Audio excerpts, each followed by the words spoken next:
ഇതിന്റെ ഒരു ടീസറോ ട്രെയിലറോ കാണുമ്പോൾ ഇത് പുഷ്പ പോലെയാണോ എന്ന് നമുക്ക് തോന്നും. ഞങ്ങളും അതിനെക്കുറിച്ച് ബോധവാന്മാരാണ്. ഡബിൾ മോഹനെ പുഷ്പ ഏതെങ്കിലും തരത്തിൽ ഇൻഫ്ലുവൻസ് ചെയ്തിട്ടുണ്ടോ? ഇല്ലെങ്കിൽ ഇങ്ങനൊരു സിമിലാരിറ്റി ഉണ്ടാവാതിരിക്കാൻ എന്തെങ്കിലും പ്രിക്കോഷൻസ് രാജ്യത്ത് എടുത്തിട്ടുണ്ടോ? സത്യത്തിൽ ഈ സിനിമ ആദ്യം കൺസീവ് ചെയ്യപ്പെടുമ്പോൾ സച്ചിൻ എന്നോട് ഈ സിനിമയെ കുറിച്ച് ആദ്യം പറയുമ്പോൾ പുഷ്പ റിലീസ് ചെയ്തിട്ടില്ല. പുഷ്പ പാർട്ട് 1 പോലും റിലീസ് ആയിട്ടില്ല. അപ്പൊ അന്ന് ഇതുപോലെ മറ്റൊരു ചന്ദനക്കള്ളക്കടത്തുകാരന്റെ സിനിമ തെലുങ്കിൽ നിന്ന് സംഭവിക്കുന്നുണ്ടെന്നും അതിങ്ങനെ ഒരു നേഷൻ വൈഡ് ഒരു ഫിനോമിനായി മാറുമെന്നൊന്നും ഞങ്ങൾക്ക് ആർക്കും അറിയില്ല.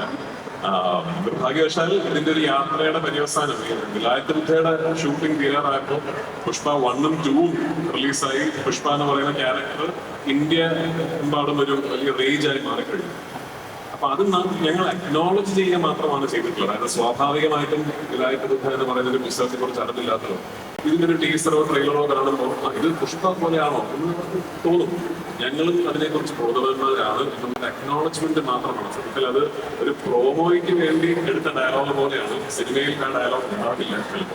ഇത്തരത്തിലൊരു സിനിമ ആവിഷ്കരണം ഉണ്ടെന്നും അങ്ങനെ ചന്ദനക്കള്ളക്കടത്തിനെ ഭയങ്കര റൊമാൻറ്റിസൈസ് ചെയ്ത് അത്തരത്തിലൊരു വലിയ നായക സങ്കല്പം സിനിമയിൽ ഉണ്ടെന്നും ഉള്ള കാര്യം ഞങ്ങളായിട്ട് അത് അക്നോളജ് ചെയ്തത് മാത്രമേ ഉള്ളൂ.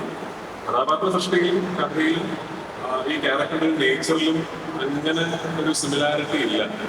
അത് ഇല്ല, ഞാനായിട്ട് സിമിലാരിറ്റി ഉണ്ടാക്കാതിരിക്കാൻ ശ്രമിക്കേണ്ട കാര്യമൊന്നും ഉണ്ടായിട്ടില്ല. കാരണം സ്ക്രിപ്റ്റിങ്ങിലും കൺസെപ്ഷനിലും ഒക്കെ തന്നെ ടോട്ടലി ഡിഫറെന്റ് ആണെന്നാണ് ഞാൻ കരുതുന്നത്.